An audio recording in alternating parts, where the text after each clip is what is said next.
anatomia e fisiologia do sistema nervoso. Primeiro, o sistema nervoso ele compreende entre a medula espinhal, tá? E o encéfalo.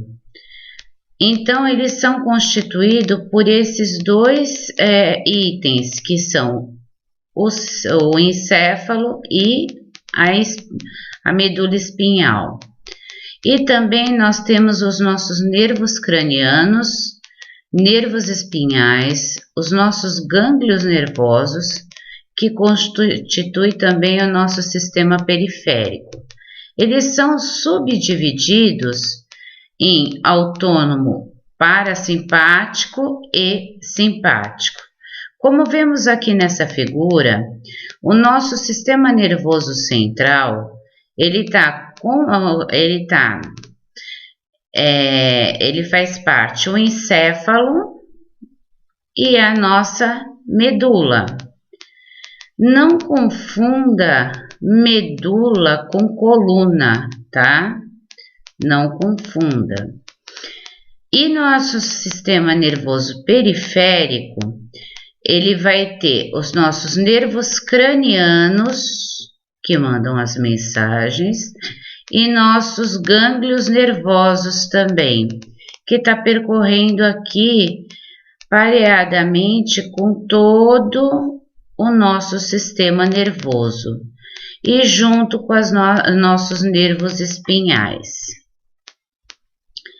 O sistema nervoso central é o sistema que garante receber as informações que nós temos no meio ambiente, interpretar esses estímulos, tá? E depois ele vai processar essas informações do nosso corpo, tá? Então, a gente constitui o que? O sistema nervoso central e nossa medula espinhal e o encéfalo. Aqui nós vamos ter o que? Quando eles falam em substância branca e cinzenta.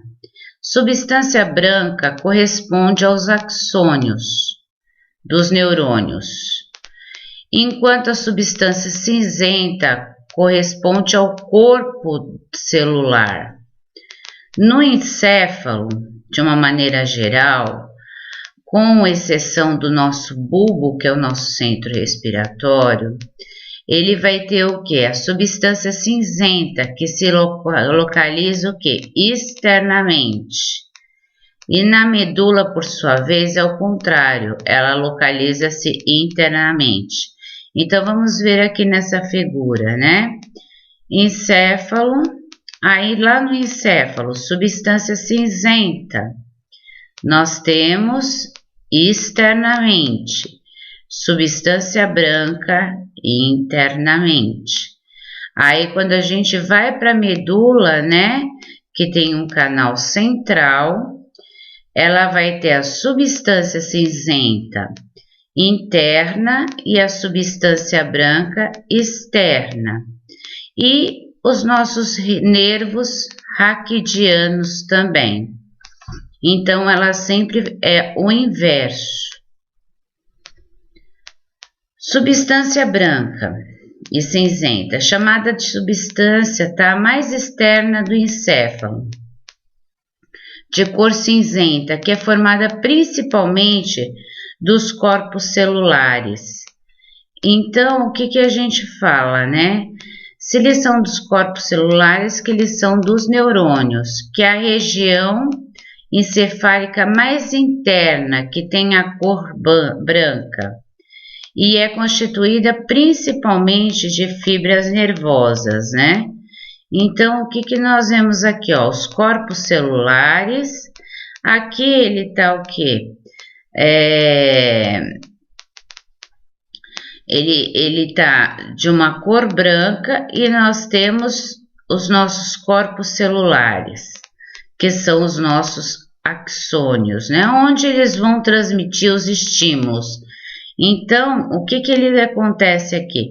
Lá os dendritos, que é a terminação de recepção, quando termina de receber a recepção, algum estímulo, eles vão receber, vão passar pelo corpo celular. Essa partezinha aqui é o axônio e ele vai sentir, né? Vai no sentido aqui, ó, da propagação dos nossos estímulos e vai terminar num axônio, que é o terminal da nossa transmissão. Essa bainha de mielina aqui, ó, quando se tem a esclerose múltipla, essa bainha de mielina, ela é destruída. Então, o que acontece? O problema maior, quando a gente tem esclerose múltipla, isso daqui é destruído. E cada gominho desse daqui seria o quê? O nódulo de Haver, tá? O neurônio típico apresenta as 3 partes distintas. Corpo celular, esse daqui. Aí nós temos o quê? Os dendritos, né? Que são pequenas porções, pequenas filações. E o axônio é um prolongamento bem fino, mais longo, tá? Cuja função é transmitir às outras células os nossos impulsos nervosos. Então, a gente precisa o quê? Ter esses axônios bem fininho e depois ele tem essas porções onde eles transmitem as informações. Por exemplo, eu coloquei a minha mão numa superfície quente. É aqui que ele vai transmitir a informação. Está quente, tira a mão, né? Então, eles transmitem a transmissão que aquilo lá vai causar dor e te machucar.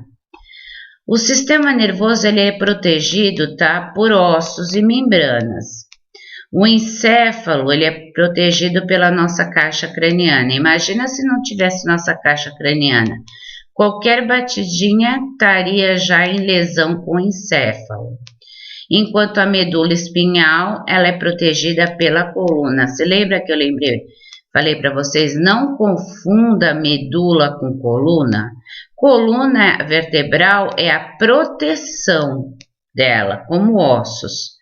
Tanto o encéfalo quanto a medula, elas estão o quê? Subdivididas e ela também pode ser envolvidas de 3 membranas.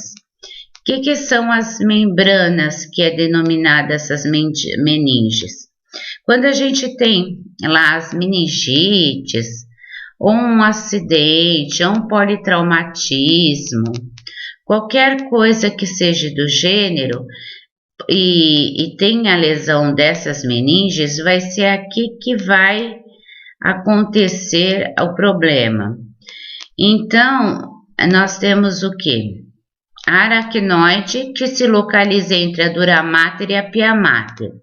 Então, a aracnoide, ó, tá? Dura mater, que a gente chama dura mater, ela é a mais externa. Ela é aquela parte que ela tem mais resistência. E a pia mater é esta daqui, ó, que fica mais próximo do encéfalo. E a aracnoide.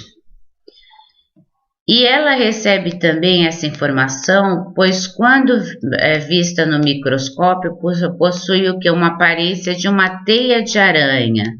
Olha como ela é toda furadinha, toda entrelaçada, né? Por isso que ela recebe esse nome, porque é araque de aranha, então ela recebe o quê? Como que se fosse umas teias de aranha. E nesse espaço subaracnoide é encontrado o líquido cefalorraquidiano também. O que acontece nesse líquido? Esse líquido ele vai percorrer, ele vai irrigar.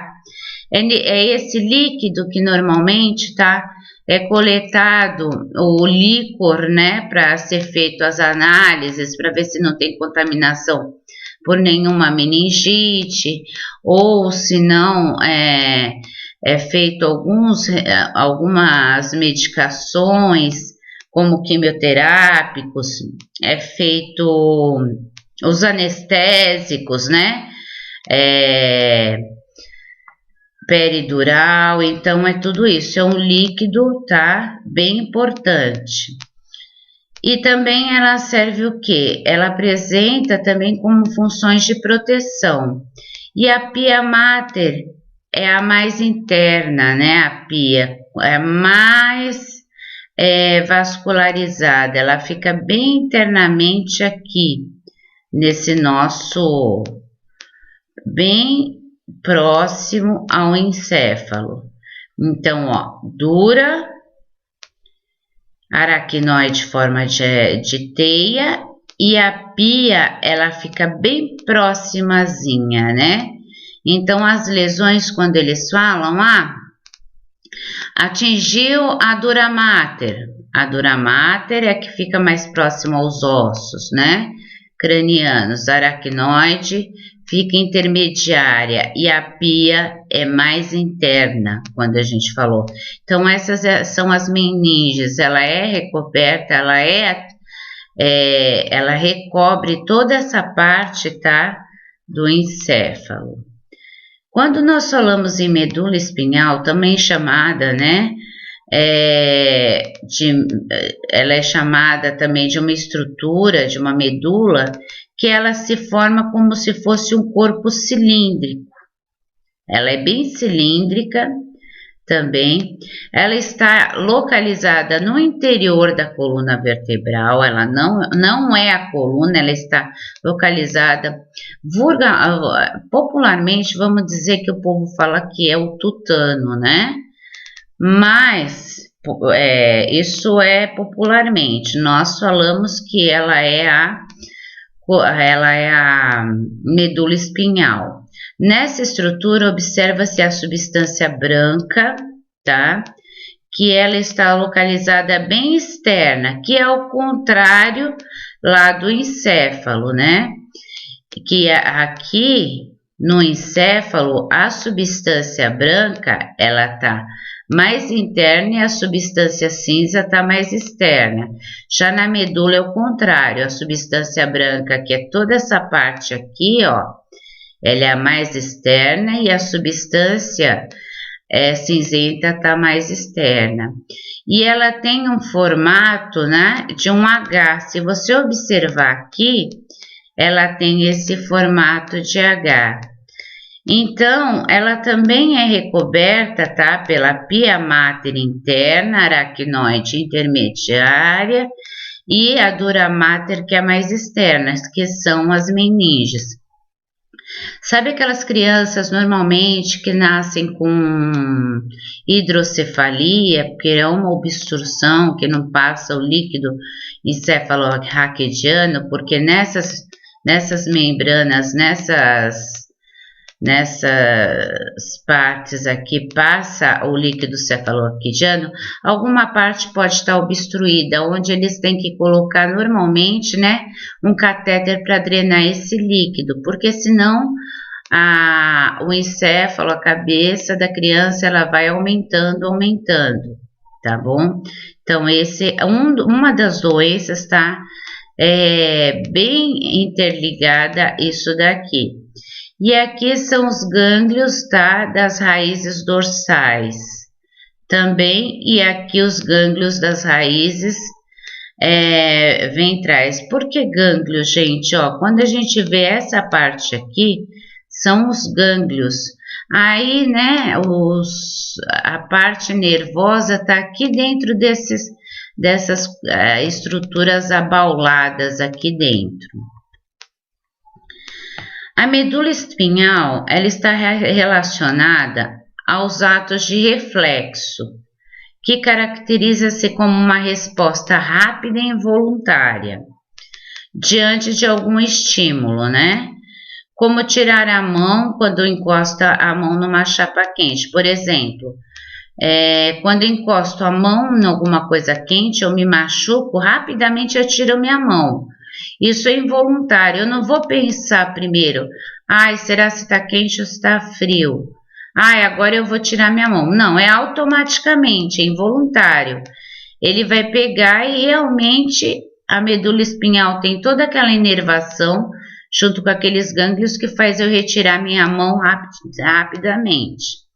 Nesses reflexos, tá? O encéfalo ele não está envolvido, apenas a medula está envolvida, que pode atuar dessa maneira bem independente, já que nós temos o quê? Os nervos cranianos e temos os nervos da medula. Eles atuam independente. O ato desse reflexo, basicamente, tem esses dois neurônios que fazem parte disso, que são os aferentes e os eferentes.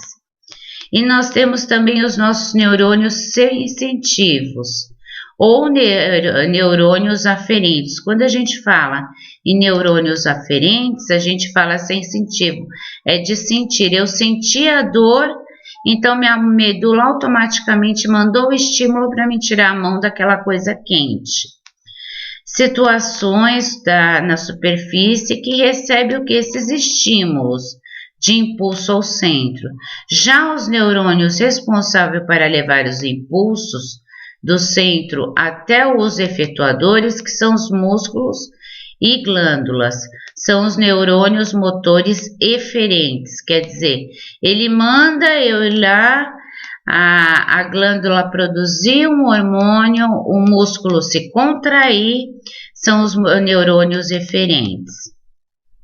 Esses grupos, tá, de células de neurônios eferentes, aferentes, são as células glias, que está relacionado com as funções tais como nutrição, regulação e o nosso funcionamento dos nossos neurônios.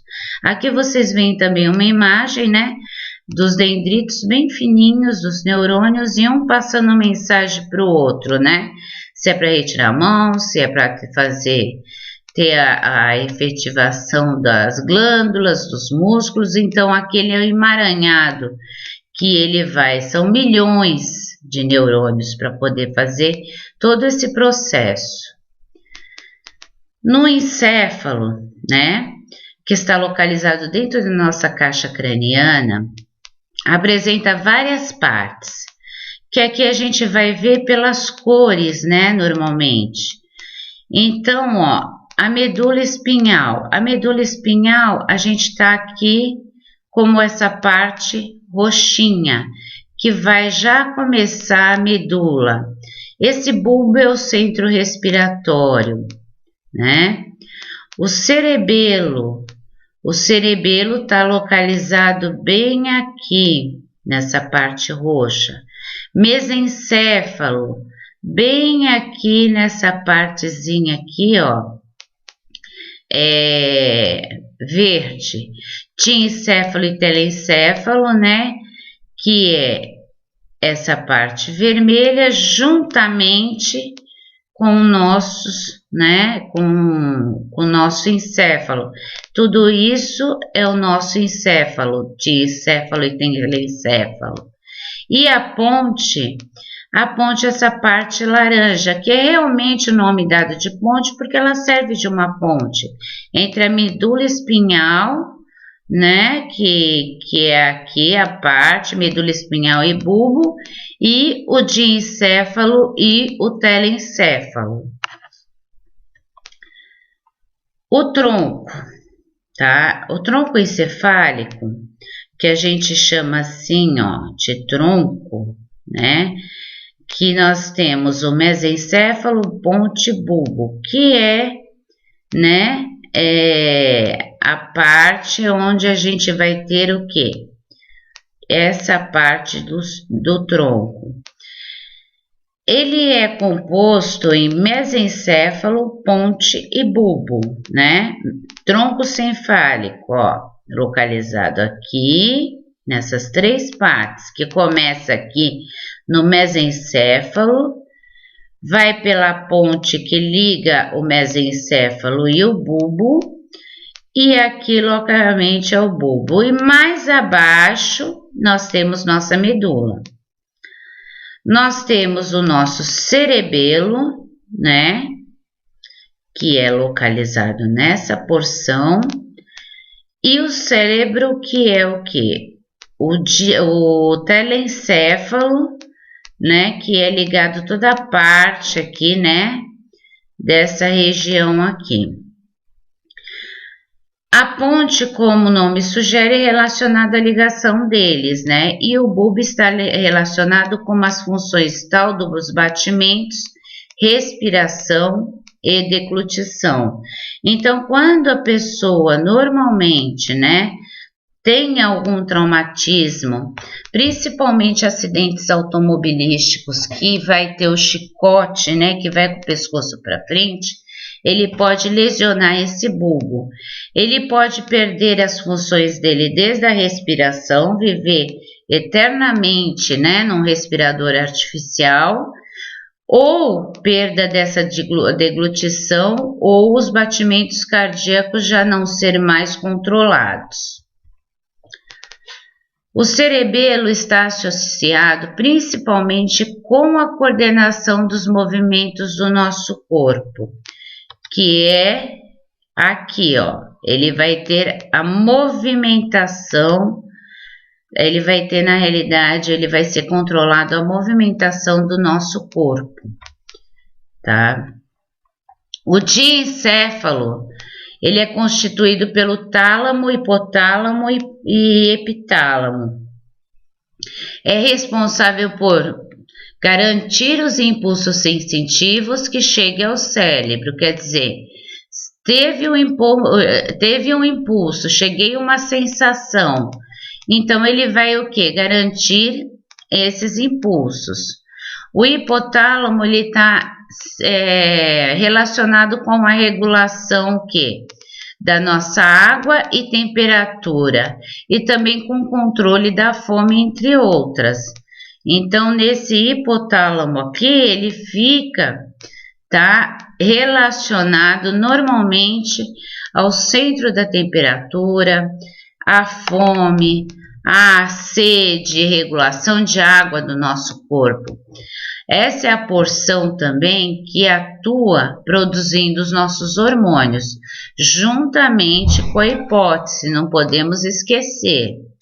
O hipotálamo inclui a glândula pineal, que é responsável por produzir a melatonina. O cérebro é a porção mais desenvolvida do nosso encéfalo e é dividido em duas porções, hemisfério direito e esquerdo. Porém, esses hemisfério direito e esquerdo, eles estão interligados. Normalmente, quando eu tenho um AVE direito, o acidente vascular encefálico direito, todas as minhas, como são fibras cruzadas, todas as minhas funções esquerdas vão estar afetadas. Se der um AVE na porção esquerda, no hemisfério esquerdo, as minhas direitas vão estar afetadas, tá? E é dividido em duas porções, direito e esquerdo, e esses dois hemisférios estão unidos, chamado por um corpo caloso. E eles são responsáveis também pelas nossas atividades motora, memória, inteligência, emoção e razão. Então, lembre-se que, apesar de eles serem divididos, eles estão unidos. O nosso sistema periférico, ele vai garantir a transmissão das informações dos nossos órgãos.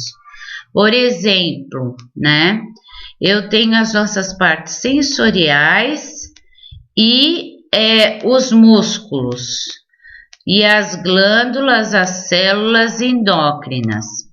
Os nossos neurônios, tá, eles são responsáveis sempre por levar informação do nosso sistema nervoso, que são o que? Chamado de aferentes, eles levam. E aqueles que levam as instruções, as estruturas de processamentos, eles chamam o que? Eferentes. Também é constituído pelos nervos, gânglios e terminações nervosas.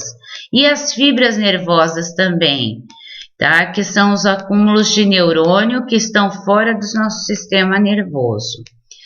O nosso sistema, os nossos nervos, eles podem projetar-se da medula, que a gente tem aqui a medula lá dentro, né, da coluna, então eles projetam-se entre si.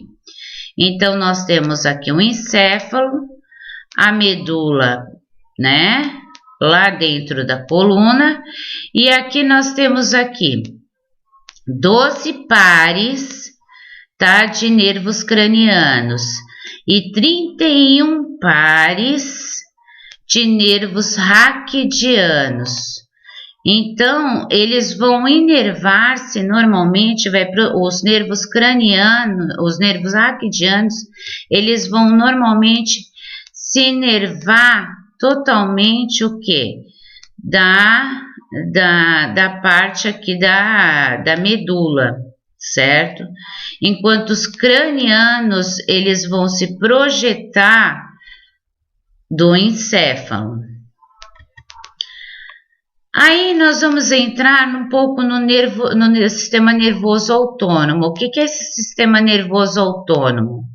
Ele é componente pelos nervos periféricos, eles ficam perifericamente, como a gente falou, que quando eles retraem, né? Juntamente com os gânglios, lógico. A sua função, tá? Normalmente é involuntária do corpo.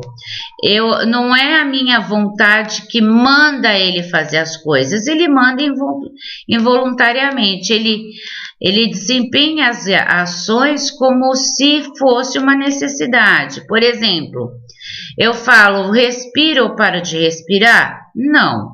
Digere a comida ou para de digerir? Não. Produz hormônio ou para de produzir? Não, não é a minha vontade. Então, eles são autônomos, né? Ele age de forma autônoma.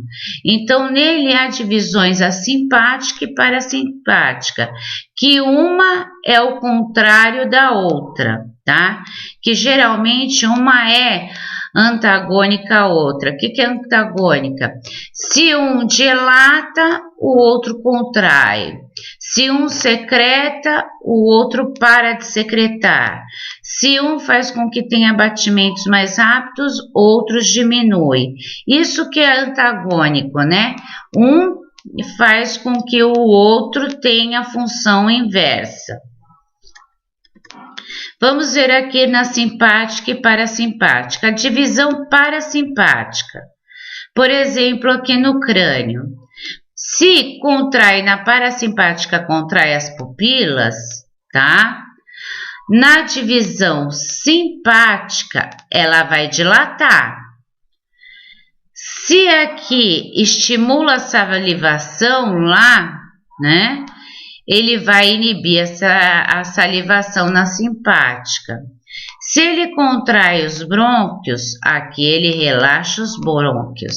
Se ele estimula a atividade do estômago intestinal, ele vai inibir a atividade do estômago intestinal. Se ele tem os estímulos da vesícula biliar para poder produzir bile, aqui ele vai o quê? Inibir as nossas a atividade da vesícula biliar e assim por diante, gente. Inibição da adrenalina, promoção do esvaziamento de bexiga, relaxamento do reto, aí promoção da ejaculação, inibição e esvaziamento da bexiga. Então, vocês podem perceber que ele é antagônico ao outro, quer dizer, que um relaxa, o outro contrai. E sempre no nosso organismo. Através do que? Nós temos aqui os pares cranianos e aqui que você vê, nós temos toda a nossa parte, tá, das nossas inervações da medula. E essa parte aqui, onde aparece como se fossem essas bolinhas aqui, ela nada mais é que os nossos gânglios, né? Então, esses gânglios, ele vai percorrer aqui o tórax, ó.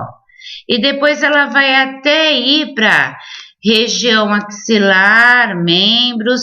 Ela vai projetar para estes lugares também. E nós temos aqui a nossa coluna dividida em em localidades que nem essa parte que fica próxima ao pescoço, temos a cervical. No tórax, torácica. Na lombar, que fica mais aqui na região entre a parte renal, tudo, né? Chama-se lombar. E lá embaixo, mais perto, né? Do osso sacro, tudo é a sacra. Então, vocês podem observar que esse é o sistema periférico, que ela é dividido em parasimpática e simpática, porque uma manda fazer uma coisa e a outra faz antagonicamente. Porque você imagina se falasse, se só existisse a parasimpática, contrai a pupila, contrai a pupila. A pupila ia ficar contraída e nunca mais ia se dilatar, né? Estimula a salivação, quer dizer, essa pessoa ia ter uma cialorreia intensa, eterno, mas nunca ia inibir essa salivação. Então, tem que ter esse meio termo. Aqui, novamente, a gente vai falar das meninges, né? Que aqui nós temos o quê? O cérebro, né? As artérias que a gente tem. E entre o espaço subaracnoide, onde vai o quê? O líquor, né? Ele vai percorrer isso daí. E aracnoide também, dura mater e o osso, né? E a pia mater que é aqui.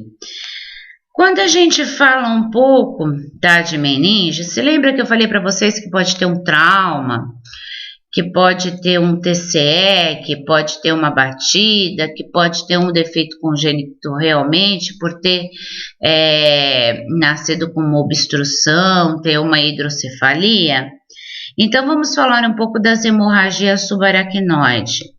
Ó, a subaracnoide, olha onde fica-se a hemorragia. Ela fica bem próximo, tá? A pia mater. Tá? Então, ela fica entre a pia mater e ela fica entre a dura mater, né? Que é a dura mater e a pia mater aqui para dentro. Ela fica bem aqui quando se tem o quê? Uma hemorragia. E aqui já é uma hemorragia intracerebral mesmo, é no encéfalo. Quando a gente tem os hematomas, que são os sangramentos, né? Nós temos aqui o hematoma subdural, né? Que é assim, abaixo um pouco, né? Que a gente tem aqui a dura mater e o subdural. O hematoma epidural, né? Porque aqui, ó, você tá vendo que quando a gente tem esses hematomas, a coleção de sangue vai vindo aqui e vai comprimindo o encéfalo. E até se comprimir esse encéfalo e essa pressão intracraniana aumentar, esse encéfalo ele pode ser totalmente danificado e vir até o óbito, né? Porque aqui, ó, ele tá aqui, um hematoma, né? Epidural, que ele fica bem aqui. E a dura mater tá aqui, ó. Então, ele vai comprimindo. Olha a quantidade que tem, que se não tivesse nada, ó, seria todo retinho. E aqui ele já tá entrando numa compressão.